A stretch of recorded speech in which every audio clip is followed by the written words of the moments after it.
नमस्कार दोस्तों, आज की कहानी है नसीहत। माँ कैसी हैं आप? कितने दिन हो गए आपसे बात नहीं हुई। जब भी भैया से पूछता हूँ तो भैया कहते हैं आप मंदिर गई होगी या फिर आराम कर रही हैं। क्या आपको मेरी याद नहीं आ रही थी? और माँ वहाँ सब ठीक तो हैं? आप अपनी सेहत का ध्यान तो रख रही हो ना? विमल फ़ोन पर अपनी माँ सरिता से कहता है।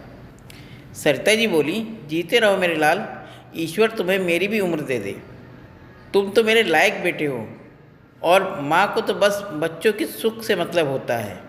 तुम्हारे पिता ने अपना पूरा जीवन तुम दोनों के नाम कर दिया। जब तुम दोनों की तरक्की और सुख देखने का वक्त आया तो वह चले गए। कहते कहते माँ की आंखों में आंसू आ गए। पर मुझे खुशी है कि तुम इस लायक हो गए हो। अब बस तुम एक अच्छी सी लड़की देखकर शादी कर लो। अगर मैं तुम्हारे पास होती तो तुम्हारे लिए लड़की ढूंढ लेती, पर मुझे पता है तुम्हारा मन इतना सुंदर है कि तुम्हें अच्छी लड़की ही मिलेगी। विमल बोला, माँ मैंने आपको बताया नहीं, यहाँ एक लड़की रहती है, मेरे साथ ही काम करती है। वह स्वभाव में बहुत अच्छी है, बिल्कुल आपकी तरह मेरा ख्याल रखती है। पता है माँ, उसे माता पिता का प्यार नहीं मिला, बेचारी अनाथ है। आप लोग आ जाते तो मैं उससे शादी कर लेता, पर भैया ने जो आपकी स्थिति बताई है, मुझे लगता नहीं कि आप यहाँ आ पाएंगे। तो अगर आप इजाज़त दें तो हम मंदिर में जाकर शादी कर लें। सरिता जी खुश होकर बोली, नेकी और पूछ पूछ बिल्कुल कर लो, और मुझे उसकी फ़ोटो ज़रूर भेजना। मैं आसपास में पड़ोस के सभी औरतों को दिखाऊंगी कि देखो मेरा विमल दूल्हा बन गया। इतना कहकर सरिता जी ज़ोर ज़ोर से खांसने लगी। विमल बोला, क्या हुआ माँ, आपकी तबीयत फिर खराब हो गई? आप डॉक्टर को क्यों नहीं दिखाती हैं? सरिता जी बोली, बेटा काश कि राजेश बड़ा भाई भी तुम्हारी तरह चिंता करता। करना तो बहुत कुछ चाहता है, पर पता नहीं किन ख्यालों में खोया रहता है। विमल बोला, माँ जब मैंने भैया से कहा था कि मैं माँ को अपने साथ रखता हूँ, तब तो उन्होंने सीना चौड़ा करके मुझे बड़ी बड़ी नसीहत दी थी कि माँ को मैं बेहतर तरीके से संभाल सकता हूँ। अब क्या हुआ? खैर छोड़िए उन बातों को।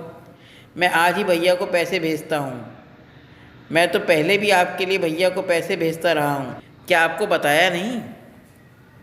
सरिता जी ने सोचा उसके कुछ कहने से कहीं दोनों भाइयों के रिश्ते में दरार ना आ जाए, तो उन्होंने बात को संभाला और बोली, नहीं बेटा, बहुत ध्यान रखता है। अब तुम पैसे भेज ही रहे हो तो मैं कल ही उससे कहूँगी कि मेरे को किसी अच्छे डॉक्टर को दिखा दे। तुम चिंता मत करो, मैं पंडित जी से पूछकर तुम्हें कोई अच्छा सा मुहूर्त बताऊंगी। उसी दिन मंदिर में जाकर तुम उसको मेरी बहू बना लेना। मैं बहुत खुश हूँ। राजेश और विमल सरिता जी के दो बेटे थे। दोनों बच्चों को माता पिता ने खूब पढ़ाया। दोनों की पढ़ाई पूरी हो चुकी थी। पिताजी ने राजेश को शहर से बाहर जाने के लिए कहा, परंतु वह उस शहर से बाहर जाना नहीं चाहता था। तो फिर विमल पढ़ाई के बाद बेंगलुरु चला गया। वहीं उसे एक मल्टीनेशनल कंपनी में एक अच्छी जॉब मिल गई। पिता की मृत्यु के बाद राजेश ने सरिता जी को अपने साथ ही रखा, यह कहकर कि वह बेहतर देखभाल करेगा। राजेश की पत्नी का स्वभाव बहुत ही गर्म मिजाज था। अगले दिन सरिता जी ने राजेश को विमल की शादी की बात बताई। राजेश बोला, अभी क्या जरूरत थी शादी करने की? कुछ साल रुक जाता, पैसे जमा कर लेता। अभी बबलू बेटे की पढ़ाई में कितना पैसा खर्च होता है। अब शादी कर लेगा, बीवी आ जाएगी तो अपने भाई भतीजे पर ध्यान नहीं देगा। आपने कैसे इजाज़त दे दी? कई बार बोला है, जब दिमाग काम ना करे तो किसी को नसीहत मत दिया करो।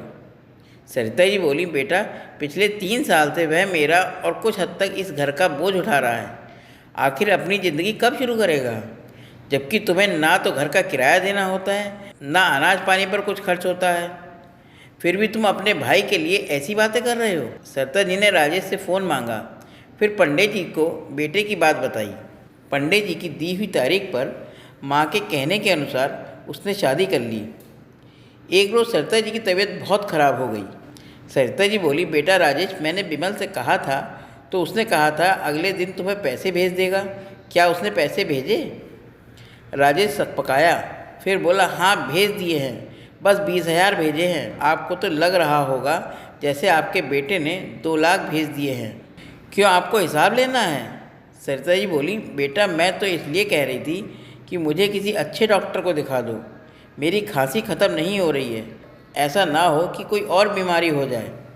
राजेश बोला, माँ घर में बच्चे हैं, अगर आपको कोई ऐसी वैसी बीमारी हो गई तो मैं कह देता हूँ, आपको मैं वृद्धाश्रम छोड़ दूँगा, और अभी मेरे पास फुर्सत नहीं है।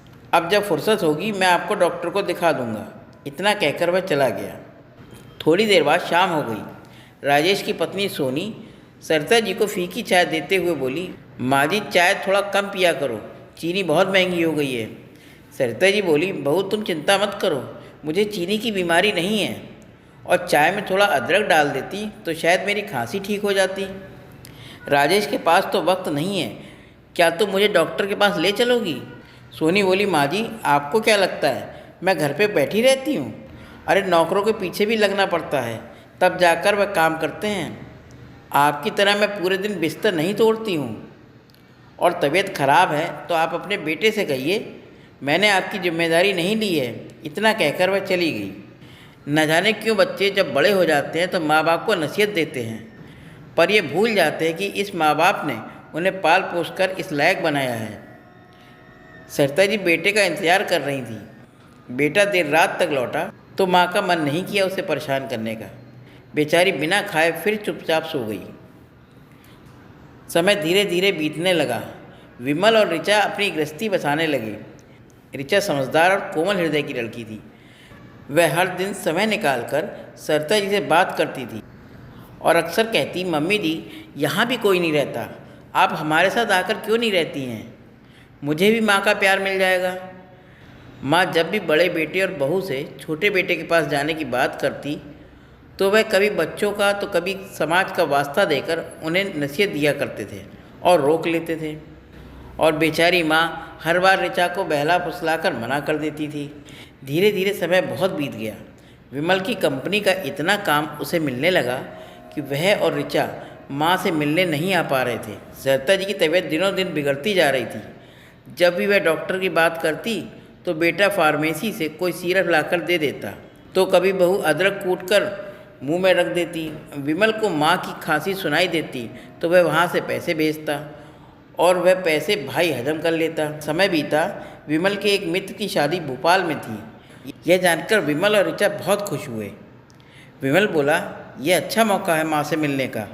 चलो शादी गुरुवार की है, शुक्रवार की छुट्टी ले लूँगा और फिर शनिवार और रविवार हमारे पास बहुत वक्त होगा।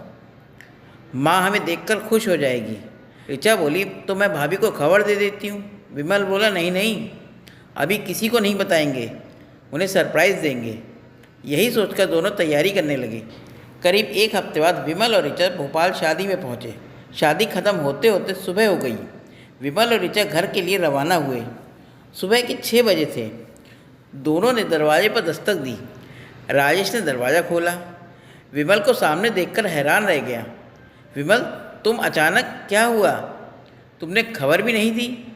विमल आगे बढ़कर भाई से गले मिला और बोला, अरे भैया, अपने घर आने के लिए भी क्या कोई खबर देता है? यह बताओ आप लोग कैसे हो और माँ कहाँ है? माँ, ओ माँ, देख तेरा विमल आ गया। इतना कहकर विमल और ऋचा माँ के कमरे की तरफ चले गए। इधर राजेश भागकर कमरे में गया और बोला, सोनी, विमल आया है, जल्दी उठ जाओ। सोनी की आंखें फटी की फटी रह गईं। विमल और ऋचा जब कमरे में गए तो देखा माँ के कमरे में एक तरफ धुले हुए कपड़ों की गठरी पड़ी थी, एक तरफ गंदे कपड़े की बास्केट था। बिस्तर के बगल में ना जाने कितना पुराना बोतल जिसमें पानी भी 2-3 दिन पहले का था, और माँ औंधे मुँह लेटी हुई थी। विमल आगे बढ़कर माँ के सर पर हाथ रखते हुए बोला, माँ, ओ माँ, सो रही हो? तुम तो इतनी देर तक नहीं सोती थी। जैसे ही विमल ने माँ के माथे को स्पर्श किया, वह हैरान हो गया कि उसकी माँ बुखार में तप रही थी।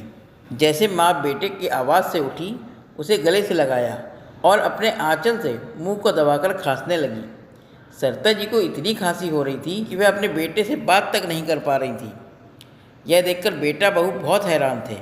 विमल ऋचा से बोला, तुम माँ को पानी पिलाओ, मैं भैया की खबर लेकर आता हूँ। भैया, भैया, कहाँ हैं आप? और भाभी, क्या आप मैके गई हैं? जैसे ही राजेश सामने आया, विमल बोला, इसी दिन के लिए माँ को अपने साथ में रखते थे ताकि उसे जीते जी नरक दिखा सको। अरे मैं वहाँ से पैसा भेजता था, यहाँ खेती से भी पैसा आता था, और तो और खुद भी आप कमाते हो, फिर क्या कमी थी आपको जो आपने माँ की ये हालत कर दी है। सरिता जी इतनी कमज़ोर थी कि ऋचा का सहारा लेते हुए बाहर निकली और बोली, विमल तुम उसकी तरह मत बनो बेटा। विमल अपने आप को रोक न सका। उसने अपने भाई को एक ज़ोरदार तमाचा मारा और बोला, ये मेरी तरफ से नहीं, पापा जी की तरफ से है। भैया मैं आपको नसीहत नहीं दे रहा हूँ, सच्चाई बयां कर रहा हूँ। आज जो आपने अपनी माँ के साथ किया है, कल आपका बेटा अगर यही करे तो। विमल ऋचा से बोला, ऋचा तुरंत डॉक्टर को बुलाओ और ज़रूरत पड़े तो माँ को अस्पताल में दाखिल करवाओ। और भैया मैंने आज तक आपको जो पैसे भेजे थे और खेती से जितने भी पैसे आते थे, उन सभी का मुझे आज रात तक हिसाब चाहिए। इतना कहकर वह माँ को कमरे में ले गया। राजेश और सोनी माँ के पास आकर माफ़ी मांगने लगे। सरिता जी रोते हुए बोली, विमल मत कर बेटा, अब तो अंतिम समय आने को आया, जो होना था हो चुका। विमल बोला, माँ बड़े भाई पर हाथ उठाने का पाप मैं कभी नहीं करता, पर इनकी हरकतों ने मुझे भी पापी बना दिया। ऋचा बोली, मम्मी जी, जिसके पास माँ बाप होते वह उसका महत्व नहीं समझते। कोई मुझसे पूछे कि माँ बाप के ना होने का गम क्या होता है। विमल बोला, माँ मैं आज तक भैया से कभी हिसाब नहीं मांगता था, यह सोचकर कि आपका ध्यान रखते हैं, पर मुझे अपने आप पर शर्म आ रही है। कई बार बच्चों को प्यार की भाषा समझ नहीं आती। आप बस आराम कीजिए। फिर दोनों भाइयों में बहुत बहस हुई। इधर 2-3 दिन तक ऋचा ने सरिता जी का बहुत ध्यान रखा तो उनकी हालत बेहतर हुई। ऋचा ने जब सोनी को समझाना चाहा तो वह बोली, भूलो मत, मैं तुम्हारी जेठानी हूँ, मुझे नसीहत मत दो। अगर इतनी ही चिंता है तो इस बोझ की गठरी को अपने साथ ले जाओ। उनके विचार सुनकर हैरान रह गई। ऋचा ने बड़े आदरपूर्वक कहा, जेठानी जी मैं कोई नसीहत नहीं दे रही हूँ, पर लालच से कभी कोई परिवार नहीं बनता, बल्कि परिवार और हमारा आने वाला बुढ़ापा दोनों बिगड़ जाता है। इस बात को जरूर याद रखिएगा। सोनी गुस्से में पैर पटकती हुई वहाँ से चली गई। बाद में ऋचा ने विमल को सारी बात बताई। मम्मी जी को यहाँ रखना ठीक नहीं होगा, इन्हें हम अपने साथ ही ले चलते हैं। विमल ने माँ को पूरी बात बताई। उस दिन सरिता जी बहुत रोईं और बोली, बेटा मैंने ये नहीं सोचा था कि मेरे दूध का कर्ज बेटा मुझे भूखा रख कर चुकाएगा। माँ की यह बात सुनकर विमल की आंख भर आई। माँ के बिना कहे ही वह सब कुछ समझ गया। उसने कहा, माँ जब हम बचपन में गलती करते थे आप हमें सज़ा देती थी। अगर आज आपने भैया को सबक नहीं सिखाया तो कल को आप जैसे ना जाने कितनी माँ ऐसे ही बीमार भूखी दुनिया से चली जाएंगी या फिर वृद्धा आश्रम के बाहर पाई जाएंगी। क्या आप ये नहीं चाहती? ऋचा ने सरिता जी के कंधे पर हाथ रखा। सरिता जी को साहस मिला। उन्हें याद आया कि कितनी मेहनत से उनके पति ने यह घर परिवार बनाया था, जिसे बड़े बेटे बहू ने लोभ के चक्कर में बर्बाद कर दिया। सरिता जी ने सब कुछ विमल पर छोड़ दिया। 2 दिन बाद राजेश ने बहुत हंगामा किया तो विमल ने पुलिस को खबर कर दी। फिर सरिता जी को वहाँ से लेकर बेंगलुरु चला गया। कुछ रोज बाद कोर्ट के द्वारा राजेश को एक कागज़ मिला जिसमें साफ साफ लिखा था, खेती बाड़ी में जो भी पैसा आता है उसका आधा बबलू की पढ़ाई में खर्च होगा। और भोपाल वाला घर सरिता जी की रजामंदी से बेच दिया गया और वह पैसा अपने चिकित्सा के ऊपर खर्च किया। सोनी और राजेश के पैरों के नीचे से ज़मीन खिसक गई। उन्होंने सोचा नहीं था कि एक कमज़ोर माँ इतनी साहसी हो जाएगी। राजेश को घर ज़मीन सबसे हाथ धोना पड़ा। अब एक छोटे से क्वार्टर में वह अपना जीवन व्यतीत कर रहे थे। सरिता जी दोबारा लौटकर भोपाल कभी नहीं गईं। जब तक जिंदा रहीं विमल और ऋचा ने उनकी पूरी देखभाल की। दोस्तों आपको ये कहानी कैसी लगी? अगर ये कहानी अच्छी लगी हो तो मेरे चैनल को लाइक करें, सब्सक्राइब करें और शेयर करें ताकि मैं आपको और नई नई कहानी लाकर सुना सकूं। धन्यवाद दोस्तों।